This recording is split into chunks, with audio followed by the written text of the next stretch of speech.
mga pinaka-agresibong ibon na makikita dito sa Pilipinas. Kung may alaga ka nito, oh, may nakita ka, lumayo ka na at makawalan ng to kasi sobrang agresibo nila.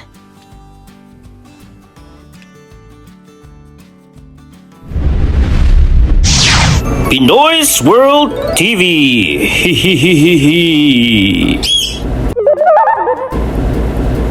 Number 15, Philippine Pied Fantail. Ito ay tinatawag ding Rhipodura nigritorquis. Ito'y maliit na black and white bird na madalas makikita maging sa gardens, parks, farms at urban areas. Insectivore ito at mahusay sumalo ng maliliit na lumilipad na insekto. Kapag breeding season nila at may pugad sila na malapit, nag-iibang ugali nito. Kilala ang fantail bilang napaka-protective na magulang. Maaari itong paulit-ulit na i-dive bomb ang pusa o aso, maging mga tao na lumalapit sa nesting tree. Hindi man malakas ang katawan nito, napakalakas naman ang loob. Ayon mismo sa National Museum of the Philippines, protective ang fantail sa breeding season at maaari nilang atakihin ang intruders na lumalapit sa kanilang nesting tree. Kung aalagaan sa maliit na cage, ang natural nitong pagiging active, territorial at insect hunting bird ay mahirap i-accommodate.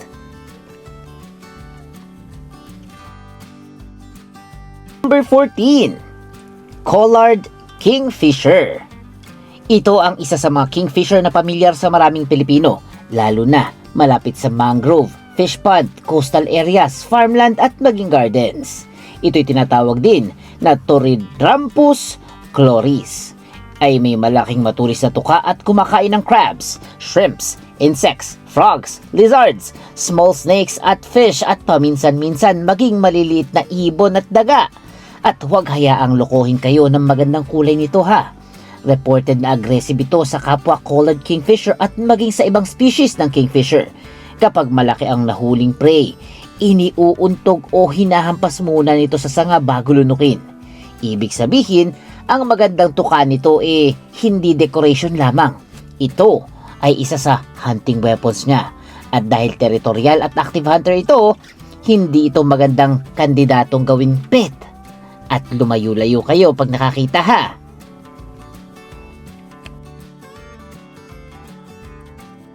Number 13, Black-naped Tern. Sa mga isla, coral reefs at coastal waters ng Philippines, maaaring makitang eleganteng ibon na ito. Scientific name, Sterna sumatrana. Slim ang katawan nito, maputi ang karaniwang balahibo at may distinctive na black marking sa likod ng ulo. Kumakain ito ng maliliit na isda at marine animals na hinuhuli sa pamamagitan ng mabilis na pag-dive sa tubig. Pero kapag may itlog at sisiw, nagiging ibang klase ang depensa nila. Naitala sa black-naped terns ang pag-ikot, pagsigaw at pag-ulit-ulit na pag-dive sa intruder. At may mga pagkakataong gumagamit pa sila ng defecation bilang panlaban sa predators. Dahil madalas silang nagne-nest sa exposed coastal sites, mahalagang huwag lapitan ng nesting colonies. Bukod sa maaari kang atakihin, sensitive din sila sa disturbance at maaaring abandonahin ang pugad.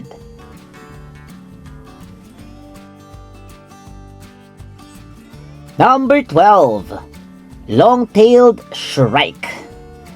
Ito'y tinatawag ding Lanius shash, ay native at breeding bird sa Pilipinas. Madalas itong nakadapo sa exposed branches, fences at posts habang nagmamasid ng prey. Kumakain ito ng malaking insects, lizards, rodents, small birds at maliliit na ahas. Pero ang pinaka-famous nitong behavior, ang shrikes ay tinatawag na butcher birds. May habit silang tusukin o isabit ang kanilang nahuling prey sa tinik, matulis na sanga, o ibang sharp objects. At ang long-tailed shrike mismo ay highly territorial at maaaring maging napaka-agresibo sa kapwa shrike, lalo na sa breeding season. Maliit ang katawan, pero predator ang utak. Number 11, Red Jungle Fowl. Mukhang ordinaryong manok. Hindi gaano. Ito'y tinatawag ding Gallus gallus. ang wild relative at pangunahing ancestor ng domestic chicken. Matatagpuan din ito sa Pilipinas. Ang males ay may comb, makukulay na balahibo at higit sa lahat, matutulis na spurs sa kanilang mga paa. Ang spurs na yon ay ginagamit bilang panlaban sa predators at sa pakikipaglaban para sa dominance. May social hierarchy ang kanilang grupo at may competing. Males ay maaaring magkaroon ng physical confrontations. Omnivorous sila at kumakain ng seeds, fruits, insects at maliliit na hayop. Hindi lang lahat ng red jungle fowl ay basta susugod sa tao. Katunayan, wild birds are generally wary of humans. Pero, ang territorial adult male na na-corner o nakikipag-compete ay maaaring gumamit ng tuka, kuko o spurs nito. Number 10. Rufous Hornbill or Kalaw. Dito, lagyan na natin ang aggression level. 7 out of 10. Isa ito sa mga ibon talagang hindi dapat tingnan bilang malaking decorative pet. Ang Rufous Hornbill kabilang ang Northern Rufous Hornbill na Buceros hydrocorax ay isa sa malalaking bird sa Pilipinas. Malaki ang tuka nito at may prominenteng cast sa ibabaw. Karaniwan sa pagkain nito ay prutas, ngunit maaari rin itong kumain ng animal matter. Social sila at maaaring makita bilang pairs o family groups habang ginagamit ang malalakas nilang tawag upang makipag-communicate at mag-maintain ng territory. Hindi sila normally naghahanap ng taong aatakihin. Ang problema ay territorial behavior plus napakalaking tuka. Kapag stressed, cornered, or improperly handled sa captivity, may kakayahan silang magbigay ng serious bite.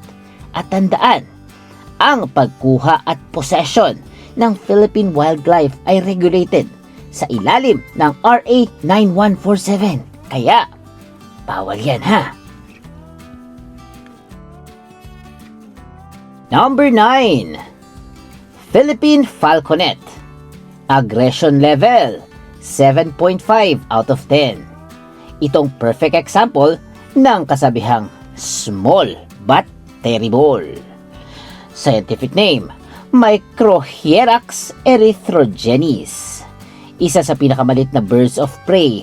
Umaabot lamang ito ng humigit kumulang 15 hanggang 18 cm ang haba. Pero tunay itong falcon ha. Mula sa exposed perch, biglang hahabol ito sa flying prey.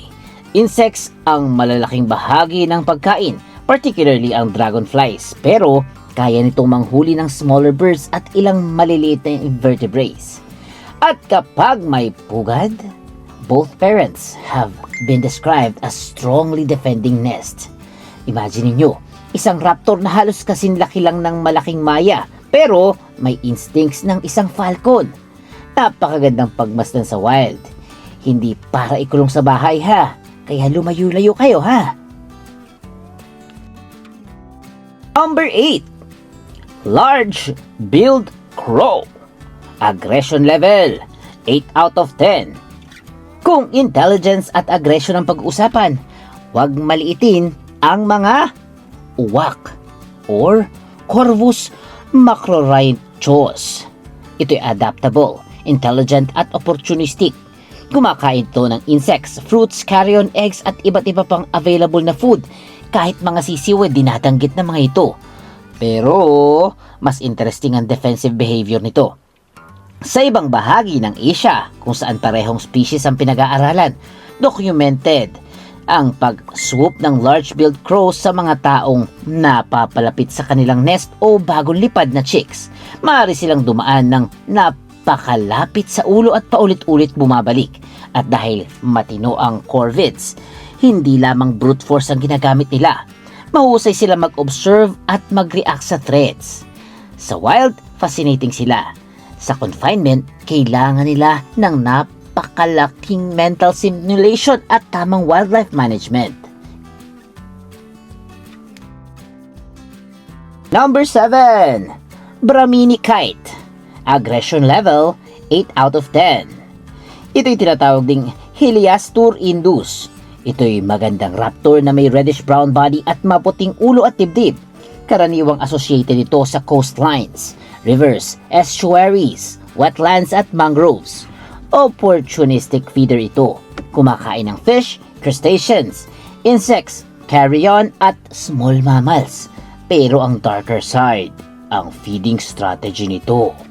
May recorded behavior silang kleptoparasitism.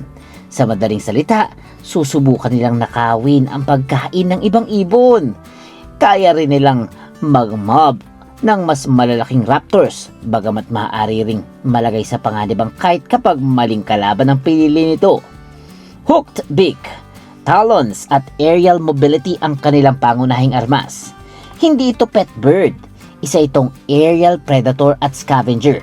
Kaya kung makakita ka, lumayo-layo ka na guys. Okay.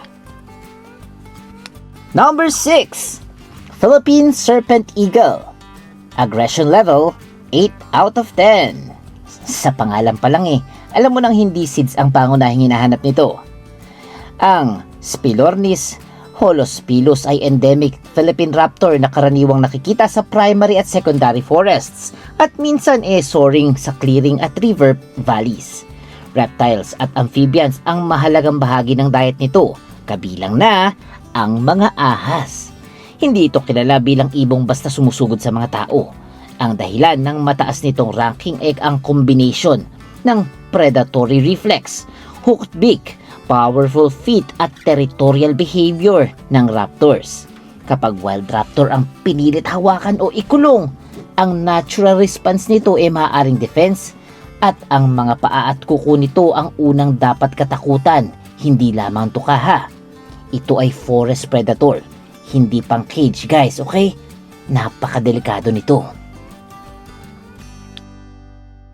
Number 5. Peregrine Falcon.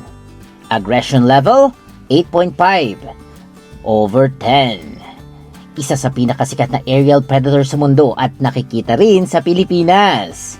Ang tinatawag na Falco peregrinus. Birds ang pangunahing prey nito. Sa halip na habulin lamang ng normal, maaari itong umatake mula sa mataas na altitude gamit ang napakabilis na diving attack or tinatawag na stoop. Pero hindi lang hunting speed ang dahilan kung bakit kasama ito rito.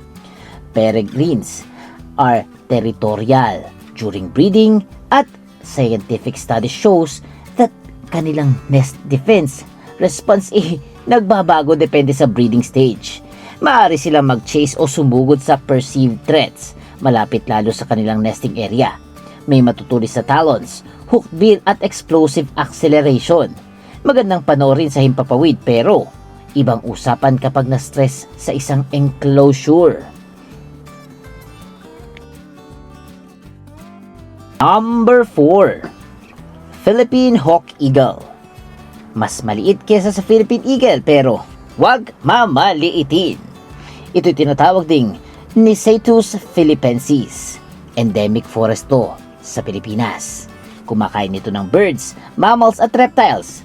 Sa isang detailed study ng nesting pair sa Rizal, ang kanilang hunting territory ay tinatayang nasa ilang square kilometers at documented sa diet ang malalaking contribution ng birds at mammals. Ito'y top predator sa forest ecosystem. May malalakas na paa, matutulis na kuko at hooked beak na dinisenyo para pumatay at magpunit ng prey. Mas lalong hindi dapat kunin mula sa wild dahil threatened din ang species at may problema ang illegal trapping at pet trade. Kung may makita kayo nito sa kagubatan, camera ang gamitin ha, wag cage, wag manghuhuli kasi baka kayo yung mahuli.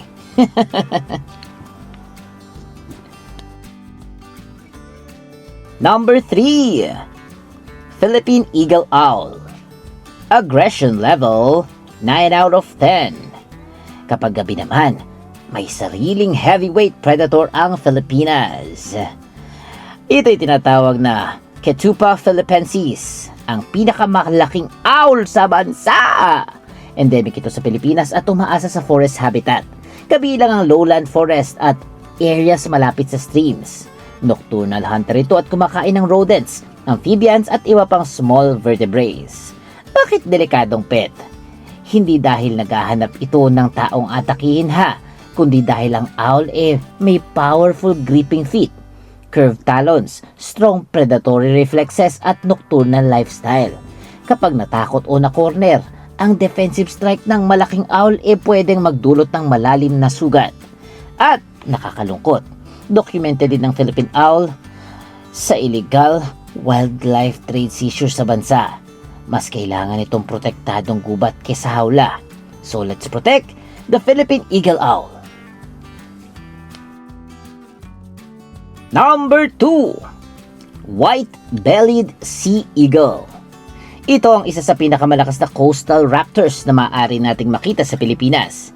Ang white-bellied sea eagle ay napakalaking bird of prey na associated sa coastlines, rivers, lakes at islands. Fish ang pangunahing pagkain pero hindi lang yon. Kumakain din ito ng turtles, sea snakes, water birds, at ilang mammals. Mas impressive pa, kilala silang manggulo ng ibang raptors upang mapabitaw ang pagkain ng mga ito sa kanila kukunin ng prey. At during breeding, documented ang strong defense nila sa immediate nesting territory.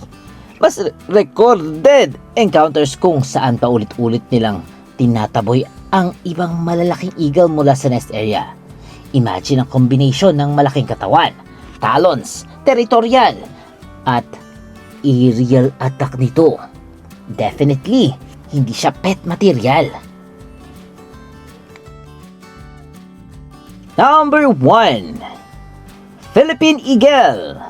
Aggression level? High, 10 out of 10. Ito'y tinatawag ding Phytacophaga jeffreyi, scientific name. Isa ito sa pinakamalaki at pinakamakapangyarihang forest raptor sa mundo at endemic lamang sa Pilipinas. Hindi ito monster na nangangaso ng tao, pero bilang apex predator, napakalakas ng hunting equipment nito. Kabilang sa natural prey ang flying lemurs or kulugos, monkeys, civets, flying squirrels, bats, snakes, lizards at iba pang birds, maging ibang birds of prey. At napakalaki ng teritoryong kailangan ng isang breeding pair. Ayon sa Philippine Eagle Foundation, isang pair ay maaaring mangailangan ng humigit kumulang 4,000 hanggang 11,000 hectares ng forest habitat, depende sa availability ng prey. Solitary at territorial din ito. Ibig sabihin, isipin mong kunin ng isang hayop na evolved para maghari sa libu-libong ektarya ng kagubatan at ikulong sa maliit na cage. Bukod sa unethical, napakadelikado rin ito.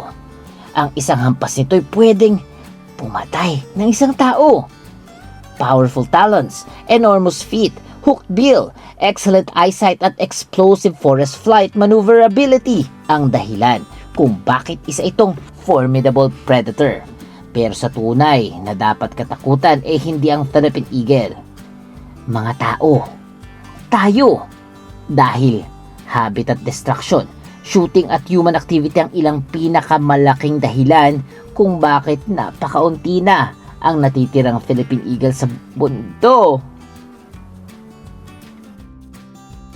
At yan ang mga pinaka-agresibong ibon sa Pilipinas. Take note, ang pagiging aggressive ay hindi dahilan para katakutan o patayin ang mga ibong ito. Kadalasan, ang aggression nila ay natural na survival skills and behavior. Pagprotekta sa pugad, anak, teritoryo at pagkain. Kaya, guys, minsan, ang pinakamagandang ibon ay mas magandang pagmasdan kung saan talaga siya nabibilang. Sa kagubatan, wetlands, baybayin at malayang himpapawid. Dahil ang pagiging agresibo nila ay hindi kasamaan.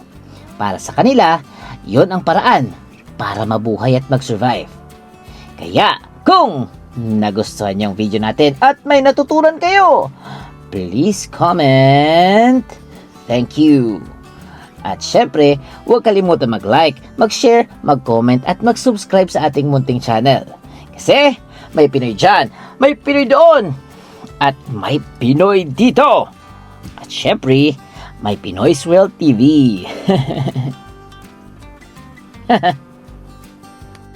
Mag-subscribe, like, share, and comment na lang ha. Goodbye guys!